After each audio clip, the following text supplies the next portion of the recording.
El protestantismo comparado con el catolicismo y sus relaciones con la civilización europea. Por Jaime Balmes. Capítulo 1. Naturaleza y nombre del protestantismo.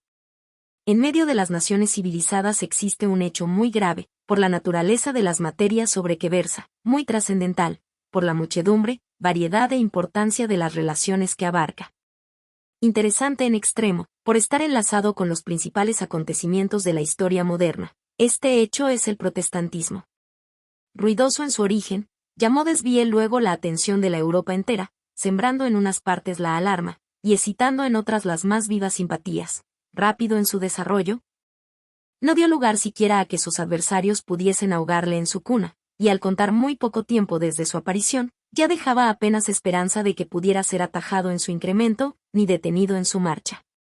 Engreído con las consideraciones y razonamientos, tomaba brío su osadía y se acrecentaba su pujanza, exasperado con las medidas coercitivas, o las resistía abiertamente, o se replegaba y concentraba para empezar de nuevo sus ataques con más furiosa violencia, y de la misma discusión, de las mismas investigaciones críticas, de todo aquel aparato erudito y científico que se desplegó para defenderle o combatirle, de todo se servía tonto de vehículo para propagar su espíritu y difundir sus máximas. Creando nuevos y pingüis intereses, se halló escudado por protectores poderosos, mientras convidando con los más vivos alicientes todo linaje de pasiones, las levantaba en su favor, poniéndolas en la combustión más espantosa. Echaba mano alternativamente de la astucia o de la fuerza, de la seducción o de la violencia, según a ello se brindaban las varias ocasiones y circunstancias, y empeñado en abrirse paso en todas direcciones, o rompiendo las barreras o salvándolas, no paraba hasta alcanzar en los países que iba ocupando el arraigo que necesitaba para asegurarse estabilidad y duración. Logróle así en efecto, y a más de los vastos establecimientos que adquirió, y conserva todavía en Europa, fue llevado enseguida a otras partes del mundo, e inoculado en las venas de pueblos sencillos e incautos. Para apreciar en su justo valor un hecho, para abarcar cumplidamente sus relaciones, deslindándolas como sea menester señalando a cada una su lugar, e indicando su mayor o menor importancia. Es necesario examinar si sería dable descubrir el principio constitutivo del hecho, o al menos, si se puede notar algún rasgo característico que pintado, por decirlo así, en su fisonomía, nos revele su íntima naturaleza. Difícil tarea, por cierto, al tratar de hechos de tal género y tamaño como es el que nos ocupa, ya por la variedad de los aspectos que se ofrecen, ya por la muchedumbre de relaciones que se cruzan y enmarañan. En tales materias, amontónanse con el tiempo un gran número de opiniones, que como es natural han buscado todas, sus argumentos para apoyarse, y así se encuentra el observador con tantos y tan varios objetos, que se ofusca, se abruma y se confunde, y si se empeña en mudar de lugar por colocarse en un punto de vista más.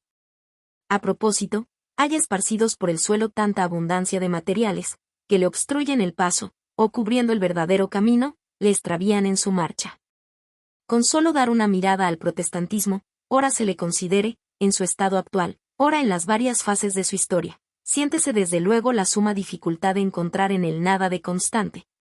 Nada que pueda señalarse como su principio constitutivo, porque incierto en sus creencias las modifica de continuo, y las varía de mil maneras, vago en sus miras, y fluctuante en sus deseos, ensaya todas las formas, tantea todos los caminos, y sin que alcance jamás una existencia bien determinada, sigue siempre con paso mal seguro nuevos rumbos, no logrando otro resultado que enredarse en más intrincados laberintos.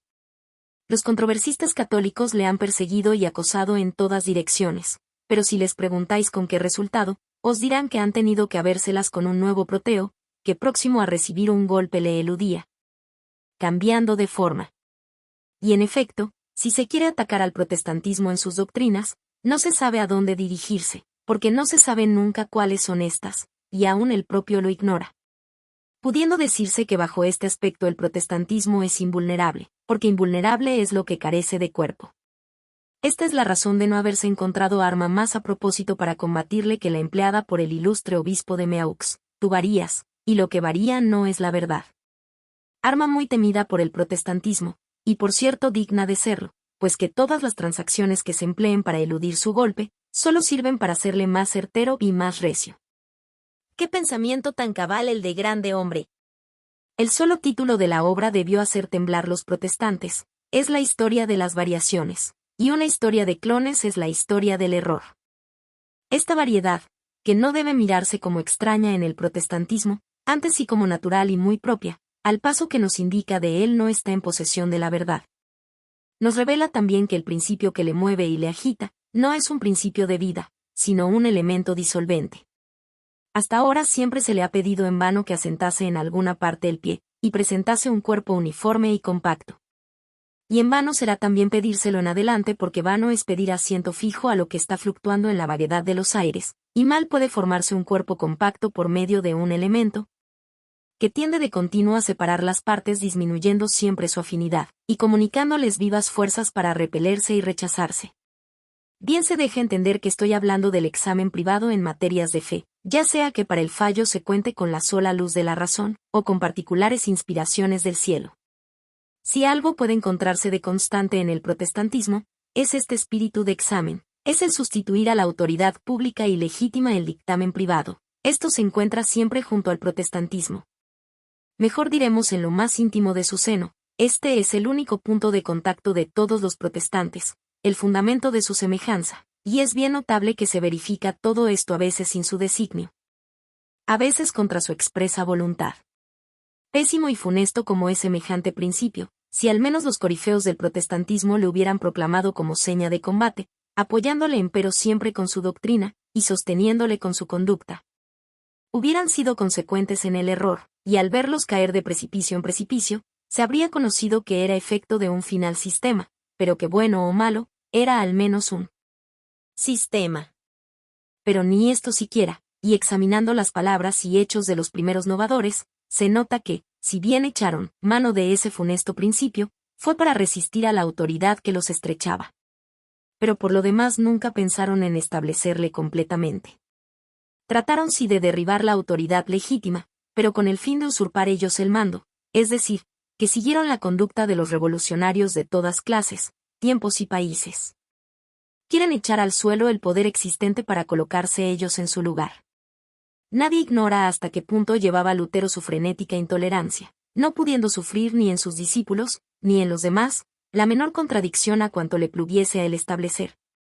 Sin entregarse a los más locos arrebatos, sin permitirse los más soeces dicterios. Enrique VIII, el fundador en Inglaterra de lo que se llama independencia del pensamiento, enviaba al cadalso a cuantos no pensaban, como él, y a instancias de Calvino fue quemado vivo en Ginebra Miguel Servet.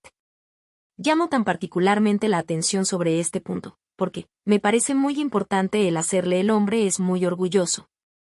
Y al oír que se deja como sentado ante los novadores del siglo XVI proclamaron la independencia del pensamiento, sería posible que algunos incautos tomaran por aquellos corifeos un secreto interés. Ni brindo sus violentas peroratas como la expresión de un arranque generoso, y contemplando sus esfuerzos como dirigidos a la vindicación de los derechos del entendimiento. Sépase, pues, para no olvidarse jamás, que aquellos hombres proclamaban el principio del libre examen solo para escudarse contra la legítima autoridad, pero, que enseguida trataban de imponer a los demás el yugo de las doctrinas que ellos se habían forjado. Se proponían destruir la autoridad emanada de Dios, y sobre las ruinas de ella establecer la suya propia. Doloroso es verse precisado a presentar las pruebas de esta aserción, no porque no se ofrezcan en abundancia, sino porque si se debe echar mano de las más seguras e incontestables, hay que recordar palabras y hechos que si cubren de oprobio a los fundadores del protestantismo, tampoco es grato el traerlos a la memoria, porque al pronunciar tales cargos la frente se ruboriza, y al consignarlos en un escrito parece que el error se ensancha. Mirado en globo el protestantismo, solo se descubre en él un informe conjunto de innumerables sectas, todas discordes entre sí, y acordes solo en un punto. Ellos protestan contra la autoridad de la Iglesia. Esta es la causa que solo se oigan entre ellas nombres particulares y exclusivos, por lo común solo derivados del fundador de la secta, y por más esfuerzos que hayan hecho, no han alcanzado jamás a darse un nombre general, expresivo al mismo tiempo de una idea positiva, de suerte que hasta ahora solo se denominan a la manera de las sectas filosóficas. Luteranos, calvinistas, zwinglianos, anglicanos, socinianos, arminianos, anabaptistas, y la interminable cadena que podría recordar. Son nombres que muestran plenamente la estrechez y mezquindad del círculo en que se encierran sus sectas. Basta pronunciarlos para notar que no hay en ellos nada de genialidad y nada de grande. A quien conozca medianamente la religión cristiana, parece que esto debería bastarle para convencerse que estas sectas no son verdaderamente cristianas, pero lo singular, lo más notable, es lo que ha sucedido con respecto a encontrar un nombre general. Recorred su historia, y veréis que tantea varios, pero ninguno le cuadra en encerrándose en ellos algo de positivo, algo de cristiano, pero al ensayar uno como recogido al acaso en la dieta de Espira. Uno que en sí propio lleva su condenación, porque repugna al origen, al espíritu, a las máximas, a la historia entera de la religión cristiana, un nombre que nada expresa de unidad. Ni de unión, es decir, de aquello que es inseparable del nombre cristiano, un decir, nada de envuelve ninguna idea positiva, que nada explica, nada determina al ensayar se le ha ajustado perfectamente, nada explica, todo el mundo se lo ha adjudicado por unanimidad, por aclamación, y es porque era el suyo, protestantismo. En el vago espacio señalado por este nombre todas las sectas se acomodan, todos los errores tienen cabida, negad con los luteranos el libre albedrío, renovad con los arminianos los errores de Pelagio. Admitid la presencia real con los unos, desechadla luego con los zwinglianos y calvinistas. Si queréis, negad con los socinianos la divinidad de Jesucristo, adheríos a los episcopales o a los puritanos. Daos si os viniere en gana a las extravagancias de los cuáqueros, todo esto nada importa, no. Dejáis por ello de ser protestantes porque todavía protestáis contra la autoridad de la Iglesia. Es ese un espacio tan anchuroso del que apenas podréis salir por grandes que sean vuestros extravíos. Es todo el vasto terreno que descubrís en saliendo fuera de las puertas de la ciudad santa.